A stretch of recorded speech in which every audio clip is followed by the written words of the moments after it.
السلام علیکم۔ آج میں آپ کو سنانے جا رہی ہوں 3 ڈفرینٹ ریئل انسیڈنٹس جو پاکستان کے مختلف شہروں میں ہوئے۔ ایسی کہانیاں جنہیں سن کر لگتا ہے کہ شاید ہم اکیلے نہیں رہتے۔ سو لائٹس آف کر لیجئے، آن بھی رکھیں تو کوئی فرق نہیں پڑتا۔ آیت الکرسی پڑھ کر اپنا حصار بھی کر لیجئے گا، کیونکہ ہر واقعہ ایک نئی کہانی اور ایک نیا خوف لے کر آتا ہے۔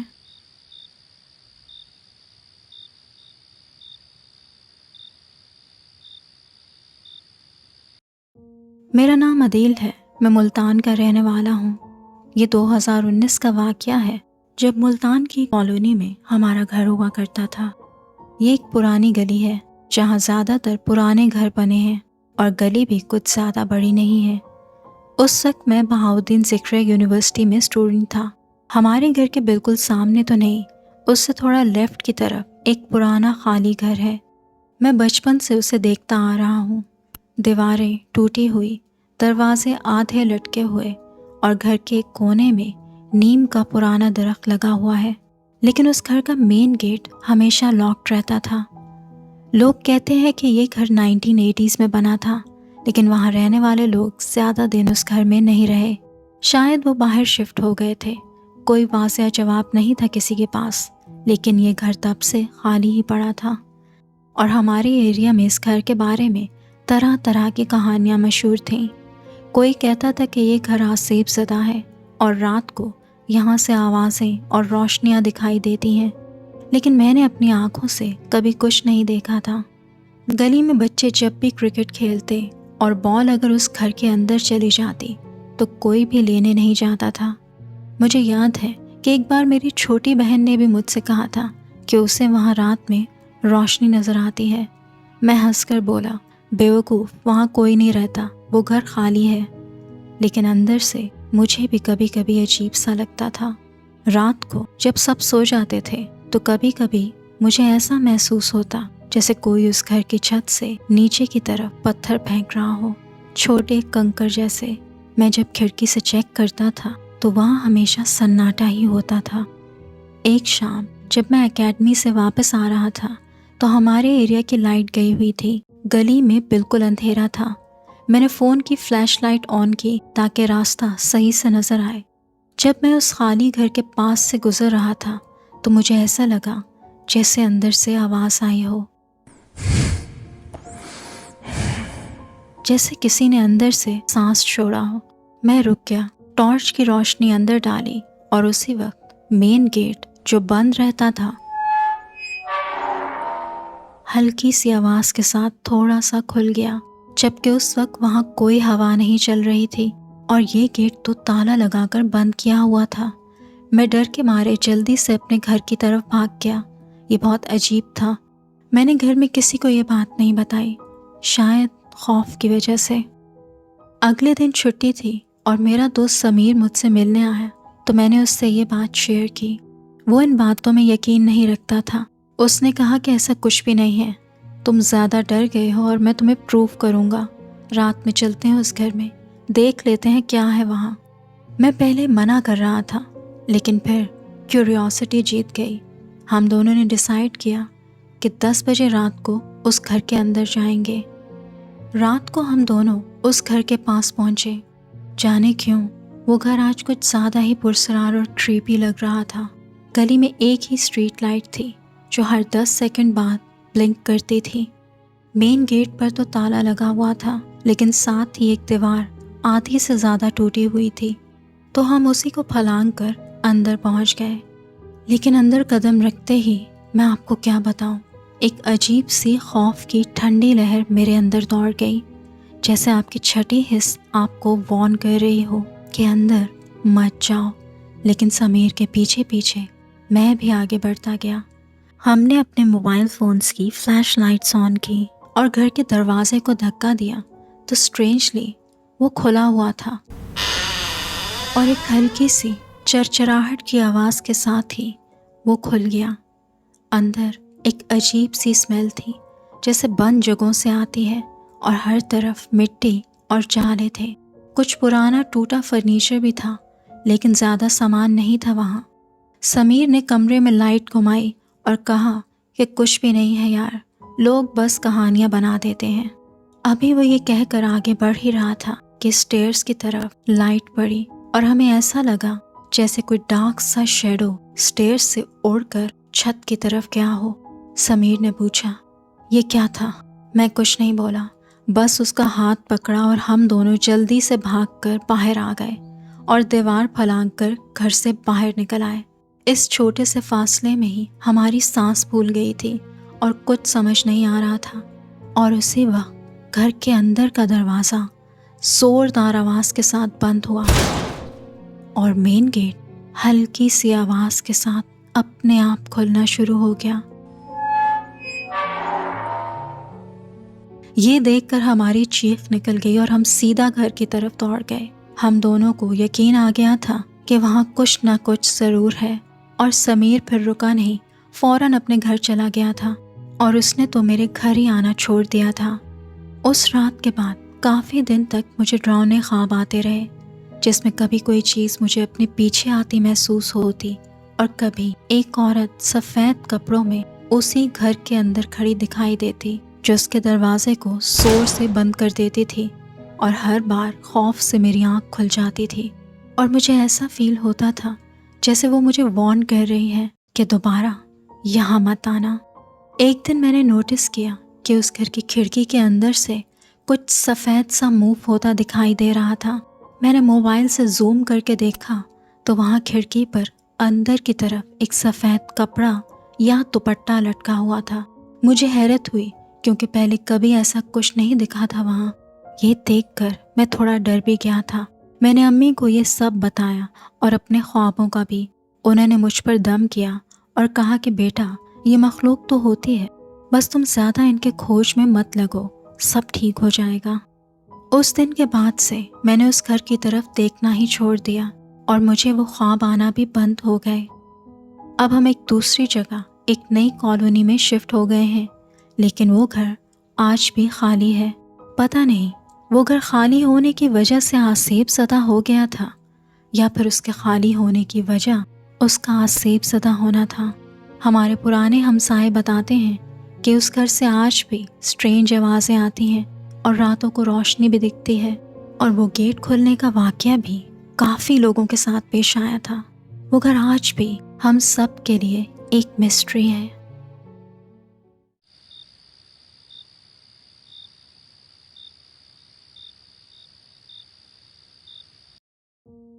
میرا نام مونا ہے۔ یہ واقعہ جو میں آپ کو بھیج رہی ہوں 2011 کا ہے۔ میرا تعلق راولپنڈی سے ہے۔ گھر میں میں سب سے بڑی ہوں اور پھر میرا ایک چھوٹا بھائی اور ایک بہن ہے۔ یہ واقعہ تب کا ہے جب میرے بھائی نوید کی عمر 7 سال تھی۔ ہمارا گھر ایک چھوٹی سی کالونی میں تھا جہاں قریب ہی ایک پرانا قبرستان تھا۔ میرے بھائی کی عادت تھی کہ وہ روز عصر کے بعد اپنے دوستوں کے ساتھ باہر کھیلنے جاتا تھا، لیکن مغرب سے پہلے پہلے وہ گھر واپس آ جاتا تھا کیونکہ ابو نے سختی سے منع کیا تھا کہ مغرب کے بعد گھر سے باہر نہیں رہنا۔ ایک دن ہماری کالونی میں کسی کی ڈیتھ ہو گئی۔ میری امی اس فوتگی والے گھر میں افسوس کرنے گئی ہوئی تھیں اور والد نماز جنازہ پڑھنے مسجد گئے ہوئے تھے۔ عصر کے بعد ہوم ورک کر کے میرا بھائی دوستوں کے ساتھ کھیلنے نکل گیا۔ امی تو واپس آ گئی تھیں، لیکن شام ہو رہی تھی اور نوید ابھی تک واپس نہیں آیا تھا۔ ہم ابھی پریشان ہی کھڑے تھے کہ دیکھا وہ ابو کے ساتھ واپس آ رہا تھا۔ ابو نے بتایا کہ یہ انہیں قبرستان میں دکھا تھا جب وہ وہاں جنازے کے ساتھ پہنچے۔ امی نے اس سے پوچھا، تم وہاں کیا کر رہے تھے؟ تو اس نے کہا کہ میں دوستوں کے ساتھ جنازے کو دیکھنے قبرستان چلا گیا تھا۔ امی نے ڈانٹ لگائی کہ آئندہ ایسا مت کرنا، اور بھائی نے سر ہلا دیا۔